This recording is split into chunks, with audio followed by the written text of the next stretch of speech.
சிலுவையில் ஆண்டவர் 5வதா சொன்ன வார்த்தை யோவான் 19:28. அதன் பின்பு எல்லாம் முடிந்தது என்று இயேசு அறிந்து வேத வாக்கியம் நிறைவேறத்தக்கதாக தாகமாய் இருக்கிறேன் என்றார். இந்த வசனத்தை பேசணும்னு சொன்னப்போ தியானிக்க ஆரம்பிச்சப்போ நிறைய சிந்தனைகள், நிறைய தாட்ஸ் ஆண்டவர் கொடுத்தாரு. ஆனால் இப்போ நம்ம அதுலேருந்து ஒரு 1-2 மட்டும் நம்ம இப்போ அதை பற்றி பார்க்கலாங்க. திரும்ப இந்த வசனத்தை வாசிச்சோம்னா, அதன் பின்பு எல்லாம் முடிந்தது என்று இயேசு அறிந்து வேத வாக்கியம் நிறைவேறத்தக்கதாக தாகமாக இருக்கிறேன் என்றார். எனக்கு ஃபர்ஸ்ட் உதித்தது என்னன்னா, எல்லாம் முடிஞ்சது அப்படின்னு அவர் அறிஞ்சிட்டாரு. அப்போ இந்த இடத்துல அவர் முடிந்தது அந்த வார்த்தை தானே சொல்லியிருக்கணும். எல்லாம் முடிஞ்சதுன்னா டிஸ்பினிஷ், அடுத்த வார்த்தை சொல்லுவாரு. ஸோ அந்த வார்த்தை தானே இங்கே இருக்கணும். ஏன் ஆண்டவரே வேத வாக்கியம் நிறைவேறத்தக்கதாக தாகமா இருக்கிறேன் அப்படின்னு ஏன் சொன்னீங்க அப்படின்னு எனக்கு ஒரு கேள்வி வந்தப்போ எனக்கு உணர்த்தப்பட்டது என்னன்னா, அவ்வளோ ஒரு தாழ்வான நிலைமையில, இருக்கிறதுலே மோசமான நிலைமையில இயேசு கிறிஸ்து சரீரத்துல மனுஷனா இருந்த அந்த வாழ்க்கையில இருந்த ரொம்ப லோவஸ்ட் மொமெண்ட்ல அவர் முழுசுமா இதாவோட சித்தத்தை நிறைவேற்றணுங்கிற அந்த எண்ணத்துல நடந்துருந்தாருந்தப்போ எனக்கு அது ரொம்ப ஆச்சரியமா இருந்தது, ரொம்ப என்கரேஜிங்கா இருந்தது. நம்ம நல்லா எல்லாமே நல்லா போயிட்டு இருக்கப்போ நம்ம நல்லா ஸ்தோத்திரம் பண்ணுவோம், நடனமாடி ஆராதிப்போம், விசுவாசமா பேசுவோம், மற்றவங்களை தேற்றுவோம். ஆனா நம்மளே ரொம்ப தாழ்வா இருக்கப்ப நம்ம வாயிலிருந்து என்னென்ன வார்த்தையில வருங்க, ஏன் தான் எனக்கு இப்படியோ, என்னதான் பண்றாரோ இந்த ஆண்டவர், என்ன ஆச்சு, நான் ரட்சிக்கப்பட்ட இந்த வேத வாக்கியெல்லாம் எங்கே என் வாழ்க்கையில ஒன்றுமே நடக்க மாட்டேங்குது, எல்லாம் ஆப்போசிட்டா இருக்கே, அது மாதிரி ரொம்ப நெகட்டிவான வேர்ட்ஸ் வரும். இல்லைன்னா கோபம் வரும், இல்லைன்னா ரொம்ப யோசிப்போம், ஏதோ தப்பு நடக்குதோ, ஏதோ தப்பா புரிஞ்சுக்கணுமோ, தப்பான ஆண்டவரை வணங்குறோமோ, அந்த அளவுக்கு கூட நம்ம போயிடுவோம். ஆனா அவர்னால ஒருமுகப்பட்டு ஆண்டவரோட சித்தத்தை நிறைவேற்றணும். அதுக்காக அங்க ஆல்ரெடி எழுதி வச்சிருக்க மாதிரி தாகமா இருக்கிறேங்கிற வார்த்தை அவர் அங்கே உச்சரிக்கணும். அதுதான் பிதாவோட சித்தமா இருந்துச்சு இல்லைங்களா. அதை அவரால் அங்கே செய்ய முடிஞ்சதுன்னா அதே ஸ்ட்ரென்த்தை நம்மளுக்கு அவர் கொடுத்துருக்காரு. சிலுவையில் அவர் அந்த பரிமாற்றத்தை கொடுத்துருக்காரு. எல்லாம் முடிஞ்சு எல்லாமே அவர் பண்ணிட்டார். இப்போ புதுசாக பண்ணுறதுக்கு இயேசு பண்ணுறதுக்கு எதுவும் இல்லை. அந்த ஸ்ட்ரென்த் நம்மளுக்கு இருக்கு. பிதாவோட சித்தத்தை நம்ம எப்பவுமே நம்மளால பண்ண முடியும். அதை முதல்ல நம்ம விசுவாசிக்கணும். அவர் அதுக்கு தேவையான எல்லாவற்றையும் நம்மளுக்கு கொடுத்துட்டார். நானா என்னால் முடியுமா எனக்கா அப்படின்னு யோசிக்கிறப்போ அந்த தடுமாற்றம் வரலாம். நம்ம ஆவிக்குரிய வாழ்க்கையில எவ்வளவு வளர்ந்துருக்கோமோ அதுக்கு தகுந்த மாதிரி அந்த தடுமாற்றம் வரலாம். ஆனா அதையும் நம்ம உண்மையா அவர்கிட்ட போய், ஆண்டவரே நான் தடுமாறுறேன், இந்த இடத்துல என்னால விசுவாசிக்க முடியல, இல்லைன்னா எனக்கு இந்த வார்த்தை ஒன்று இருக்கு, என் நினைவு ஒரு மாதிரி இருக்குன்னு அவர்கிட்ட நம்ம சொல்றப்போ அங்க அதை மாற்ற அங்கேயும் அந்த பலனை அவரால் கொடுக்க முடியும். ஓகேங்களா. ஸோ அவரோட சித்தத்தை செய்யறதுக்கான பலன் நம்மளுக்கு இருக்கு. இப்போ அவரோட சித்தம்னா என்னங்க? வேத வாக்கியம் அவரோட சித்தம். வேதத்துல என்னெல்லாம் வாக்கியம் சொல்லியிருக்கோ அதுதான் அவரோட சித்தம். அவரோட சித்தத்தை நம்ம செய்யணும் அப்படின்னா ஒரு இப்போ குறிப்பான ஒரு காரியத்துக்கு, ஒரு திருமண காரியமோ, ஒரு பிஸ்னஸ் காரியமோ, இல்லை ஒரு சிக்கலான சூழ்நிலைக்கு அவரோட சித்தம் என்னன்னு தெரியணும்னா நம்ம ஜெபிப்போம். அதுக்கு ஸ்பெசிஃபிக்கான லீடிங் கொடுப்பாரு. ஆனால் பொதுவாக அவரோட சித்தம் அப்படின்னு பார்த்தோம்னா, நம்ம ஆல்ரெடி நம்ம இன்னைக்கு என்ன பண்ணிட்டு இருக்கோம், நம்மளோட சிலுவையில் அவர் பட்ட பாடுகள் எல்லாம் தியானிச்சுட்டு இருக்கோம். ரட்சிக்கப்பட்ட கிறிஸ்துவர்களை நம்ம எல்லாருக்குமே நல்லா தெரியும் இல்லைங்களா. சிலுவையில் அவர் என்னென்னலாம் பாடுபட்டாரு, என்னெல்லாம் கோத்ரூ பண்ணாரு, என்னென்ன கஷ்டம் நஷ்டம் எல்லாமே நம்மளுக்கு தெளிவா தெரியும். இதெல்லாம் அவர் எதுக்காக பண்ணாருங்க? எனக்காக, உங்களுக்காக, ஒவ்வொருவருக்காக. நம்ம ஒரு விடுதலையான வாழ்க்கை வாழணும்.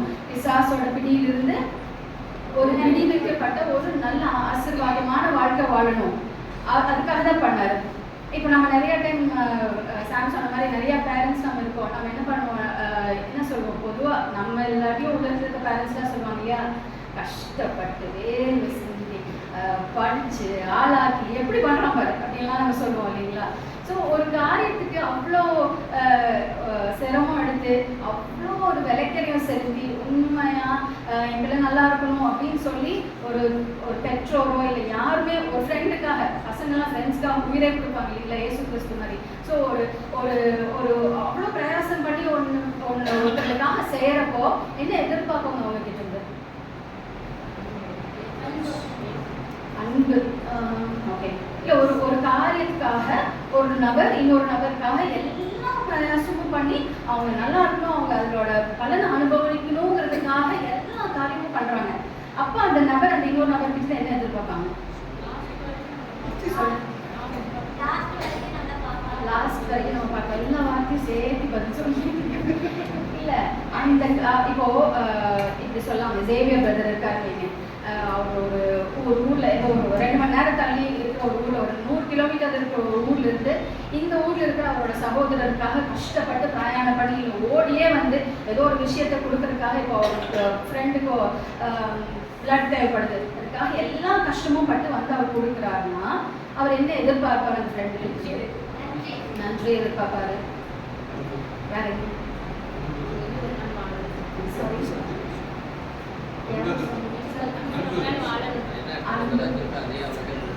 வேற அவருக்கே கொடுத்துருக்கு.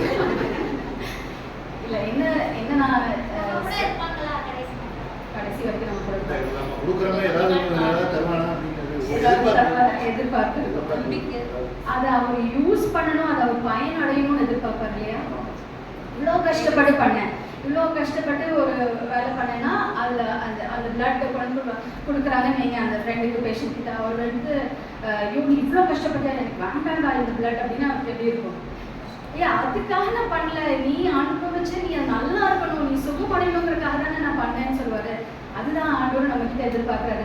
இவ்வளோ பாடுகள் எல்லாம் எனக்கு பெருசாக அவர் வந்து இது இதான் வந்து அவர் மேலே பகிரங்கமாக திணிக்கல, அவர் விருப்பப்பட்டு ஆசைப்பட்டு பண்ணார். நம்ம ஒவ்வொரு வரையும் நினைச்சு நான் ஆசாசியா வந்தாரு, அன்பு ஆசாசியா ஓடி வந்தார். நம்ம நிறைய பாடலாம் பாடுறோம் இல்லைங்களா? ஓடி ஆசையா வந்தார் இதை பண்றது, இதை முன் வச்சு அவர் முன்னால முன் வச்சு அந்த சிலுவையை எடுக்கிறதுக்கு அவர் ரொம்ப ஆசையா வந்தார், நிர்பந்தப்பட்டு வரல. அப்போ அதனோட முடிவு எல்லாம் பண்ணி முடிச்சிட்டாரு. நான் ஏற்பாடு கேட்டேன், அப்பா முடிஞ்சதுன்னு சொல்றதுக்கு உள்ள நீங்க ஏன் அவசரப்பட்டு தாகமா இருக்கேன்னு சொன்னீங்க அப்படின்னா, அவ்வளோ தாகம் அவருக்கு, அவ்வளோ எதிர்பார்ப்பு இருக்கு. என்னன்னா நான் பண்ணதெல்லாம் நீங்க நல்லா அனுபவிக்கணும், நான் பண்ண இந்த எல்லா பாடுகளுக்கான அந்த ஒரு கிஃப்ட்டுக்காக அவர் பாடுபட்டார் இல்லைங்களா? அந்த கிஃப்டை நம்ம எல்லாரும் அனுபவிக்கணும்னு அவரோட ஆசை. அது நம்ம எப்போ அனுபவிக்க முடியுங்க? நெருக்கம், பிரச்சனை, ஒரு போராட்டம் அது வர்றப்பதான் நம்ம அதை காமிக்க முடியும். மற்ற டைம்ல நம்ம இந்த மாதிரி மைக் கொடுத்தா நம்ம சூப்பரா பிரசங்கம் பண்ணுவோம். ஆனா இதே நம்ம ஒரு ஐசியூல இன்னைக்கோ நாளைக்கோ இருக்கப்போ நம்மளால பேச முடியுமா? அது பேசணும்னு எதிர்பார்க்கிறாரு. என்ன அந்த கிஃப்ட் அவர் கொடுத்துருக்காருன்னா, என்னெல்லாம் ஒரு கிஃப்ட் கிடைச்சிருக்கீங்க நம்மளுக்கு சிலுவையின் மூலமா? நம்ம ஒரு புது சிருஷ்டியா மாத்திருக்காரு, அவரோட பிள்ளையா மாத்திருக்காரு, நம்மள நீதிமானா மாத்திருக்காரு, சுகத்தை கொடுத்துட்டாரு, ஜீவன், பலன், பிசாசு மேல அதிகாரம், பிசாசை நம்மளால துரத்த முடியும். ஷார்ட்டா அவரை மாதிரி ஆக்கிட்டாரு இல்லைங்களா நம்மள? ஆனா நம்ம அந்த பிரச்சனைகள் மூலமா போறப்ப அவரை மாதிரி இருக்கோமா இல்லையா? ஸோ இந்த தாகமா இருக்கிறேன்னு அவர் சொல்றது வந்து, அந்த தாகம் ஒரு வெளிப்படுத்துறது வந்து ஒரு டைம் ஒரு நபருக்கும் நம்ம அந்த சிச்சுவேஷன் வழியா போறப்ப நம்ம அவர் நினைக்கிற மாதிரி அவர் நம்ம சிலுவையில் கொடுத்த அந்த கிஃப்ட் மாதிரி நம்ம திருப்பி அவருக்கு கொடுத்தோம்னா அந்த தாகம் அவருக்கு தீர்க்கப்படும். இல்லைன்னா 2000 வருஷத்துக்கு முன்னால இல்லைங்க, நம்மளோட வாழ்வு முடிகிற வரைக்கும் நம்மளை குறிச்சு அவர் தாகமாக தான் இருப்பார். அவரை திருப்பி தாகப்படுத்திட்டே தான் இருப்போம் நம்ம. பட் அதை விட ஒரு கொடுமையான விஷயம் நம்ம அவருக்கு செய்யவே முடியாது. நம்ம சொல்றோம் எவ்வளோ அந்த வேத பாதகர்கள் அவங்களாம் எவ்வளோ மோசம் இல்லை, அந்த போர் சேவகர்கள்லாம் எவ்வளோ மோசம் இல்லை, எவ்வளோ அடிச்சாங்கல்ல, எப்படி பண்ணாங்கல்ல, இவர் தேவனை தெரியாம பண்ணாங்க. பட் அதுவே நம்ம எவ்வளோ கோவப்படுறோம் இல்லைங்களா? அந்த பேஷன் ஆஃப் த கிரைஸ்ட் அந்த மூவி பார்க்கறதுல இவ்வளோ பாடுல ஒரு கோவம் வருதில்ல, அதை விட கோவம் நம்மளுக்கு நம்ம மேலே வரணும். அதை விட நம்ம அவரை தாகத்துக்குள்ள பசிக்குள்ள தள்ளிடுவோம். அவர் கொடுத்த அந்த கிஃப்ட் எக்ஸ்பீரியன்ஸ் பண்ணலைன்னா அது மாதிரி ஒரு ஏமாற்றம் நம்ம ஜீசஸ் வேற எதுவுமே நம்ம கொடுக்க முடியாது. அவருக்கு மட்டும் இல்லை நம்மளும் ஏமாந்து போயிடுவோம். ஏன்னா இந்த பாடுகள் எல்லாம் இதுக்காக தான். அது நீ அனுபவிக்கல, அது உன்னோட வாழ்க்கையில நீ அப்ளை பண்ணலைன்னா நம்ம அது வேஸ்ட். ஆண்டவருக்கும் அது யூஸ் இல்லை, நம்மளுக்கும் அது யூஸ் இல்லை. ஸோ ஒரு நெருக்கம், எந்த மாதிரியான நெருக்கம்லாம் நம்மளுக்கு வருங்க? ஹஸ்பண்ட் ஒய்ஃப் பிரச்சனை வரும், பிள்ளைகள்னால பிரச்சனை வரும், வேலை செய்கிற ஸ்தலத்தில் பிரச்சனை, பொறாமை, எரிச்சல், பழி சொல்லுவாங்க நம்ம மேலே. வேற என்ன பிரச்சனை நம்ம ஃபேஸ் பண்ணுவாங்க லைஃப்பில்? பற்றாக்குறை, சிக்னஸ், பொருளாதார பிரச்சனை, பிசாசோட போராட்டம், பிசாசு மனுஷனுக்கு மூலமாக போராடுவான். இது எல்லாத்துலேயுமே எப்பயுமே ஆண்டவர் எதிர்பார்க்கறது என்னன்னா, நான் உனக்கு ஆல்ரெடி எல்லாம் செஞ்சு முடிச்சிட்ட மகனே மகளே, அந்த வார்த்தையை பிடிச்சுக்கோ. அந்த வார்த்தை தான் உன் சிந்தனையில, உன் பேச்சுல, உன் நடத்தையில தெரியணும். ரட்சிக்கப்பட்டோம், நம்ம பைபிள் வாசிக்கிறோம், சர்ச்சுக்கு வரோம், குட் ஃப்ரைடே சர்ச்சுக்கு கூட வரோம், எல்லாமே பண்றோம். ஆனா ஒரு சூழ்நிலை வர்றப்போ நம்ம இருக்கோம் பாருங்க, அதுலதான் நம்ம உண்மையான கிறிஸ்தவனா இல்லையான்னு தெரியும். அந்த சூழ்நிலையில அப்பா நம்மளுக்கு செஞ்சு முடிச்சதை அனுபவிச்சவங்களா, அதன்படி வார்த்தை பேசி அதன்படி நடக்கிறப்போ உண்மையாவே அவரோட தாகம் தீர்க்கப்படும். ஸோ இன்னைக்கு நம்ம அந்த தீர்மானத்தோட போகலாம். ஆண்டவரே, இங்கே நம்ம ஸ்ட்ரகிள் பண்ணுவோம், நிச்சயமா நம்ம உடனே நம்ம படிச்சுட்டே நம்ம 100% ஆயிடுவோமா? இல்லை, ஆகிறதுக்கு வாய்ப்பு, ஆனால் வெரி நைஸ். பட் ஆகாம போச்சுன்னா அந்த நிலைமையில கூட திரும்ப ஹெல்ப் பண்ணுறதுக்கு அவர் ரெடியாக இருக்காரு. எனக்கு இந்த வார்த்தை படி இருக்கணும்பா. நீங்க சொல்றீங்க நான் வந்து பிசாசு மேல எனக்கு அதிகாரம் இருக்கு, ஆனா என் வாழ்க்கையிலே அத்தனை பிசாசு ஆலையும் செஞ்சுட்டு இருக்கேன். அப்ப எப்படிங்கிறப்போ என்னால இந்த பிசாசு கூட போராட முடியல ஆண்டவரே, என்னால அதிகாரத்தை எடுத்து விரட்ட முடியல ஆண்டவரே, என்னோட விசுவாசம் கம்மியா இருக்கு, எனக்கு ஒன்றும் பிசாசு தான் பெருசா இருக்க மாதிரி தெரியுதா இந்த காரியத்துல. அந்த மாதிரி உங்களுக்கு இருக்கிற பிரச்சனையா உண்மையா அவர்கிட்ட போய் சொல்றப்ப அதுலேருந்தும் அவர் விடுதலை தருவார். நிச்சயமா இத்தனை காரியங்கள் செஞ்சவர் ஒவ்வொரு நாளும் நம்மளோட லைஃப்ல நம்மளுக்கு தேவையான எல்லா உதவியும் தருவார். அவரோட வார்த்தைப்படி இருக்க நம்மளுக்கு பல செய்வார். இதுதான் சின்ன தியானம். இதன் மூலமா ஒரு நிமிஷம் கண்களை மூடி இருதயத்துல முழுசுமாய் விசுவாசிச்சு ஒரே ஒரு சரணத்தை பாடி நம்ம உண்மையா இந்த வரிகளை உணர்ந்து பாடலாம். வாய்களை திறந்து உண்மையா அப்பா மாத்திரம் நோக்கி இந்த வரிகளை நம்ம பாடலாம். நெருக்கங்கள் வரும்போது என்னே சரைபட்சமுண்டு, நெருக்கங்கள் வரும்போது என்னே சரைபட்சமுண்டு, துதித்திடுவேன் என்றும் புகழ்ந்திடுவேன், அவர் நாமத்தில் ஜெயம் எடுப்பேன். துதித்திடுவேன் என்றும் புகழ்ந்திடுவேன், அவர் நாமத்தில் ஜெயம் எடுப்பேன். ராஜாதி ராஜாவுக்கே மகிமை, இயேசு ராஜாவுக்கே. ராஜாதி ராஜாவுக்கே மகிமை, இயேசு ராஜாவுக்கே.